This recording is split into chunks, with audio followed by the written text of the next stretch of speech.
आता पहा, तो पूर्वी कृष्णेचा एक पूल होता ब्रिटिशांनी बांधलेला, दगडाचा होता, कमानींचा होता, तो डिमॉलिश करून आता नवीन बांधलेला आहे.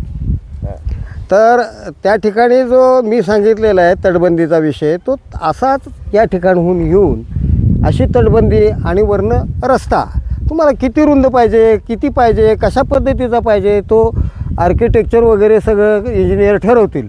समोर पावकेश्वराचं मंदिर आहे, आलं लक्षामध्ये, इकडं पावकेश्वराचं मंदिर आहे.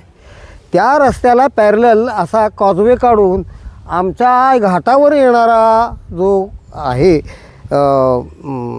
म्हणजे पर्यटक, येणारे शहरातले नागरिक यांना सहजगत्या पलीकडे जाऊन त्याचं दर्शन घेऊन अलीकडं येण्यासाठीचा हा जो मार्ग आहे अतिशय सुंदर पद्धतीनं तो विषय होईल. दुसरा महत्त्वाचा मुद्दा असा आहे की सातारवरनं किंवा पुण्यावरनं किंवा मुंबईवरनं येणारी जी वाहतूक आहे ती कराडमधनं येऊन अशीच वळसा घालून अशाच पद्धतीनं ह्या तुमच्या पुलावरनं जाते. तो विषय मला बंद करायचा आहे.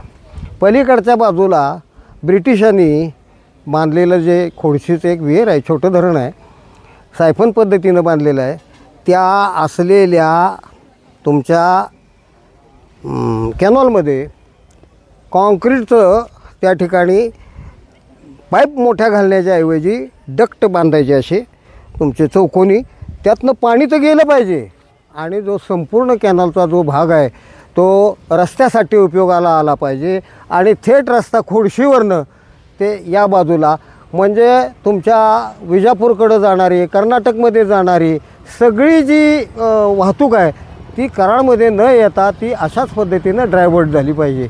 हा एक माझ्या डोक्यात अतिशय मोठं विजन आहे.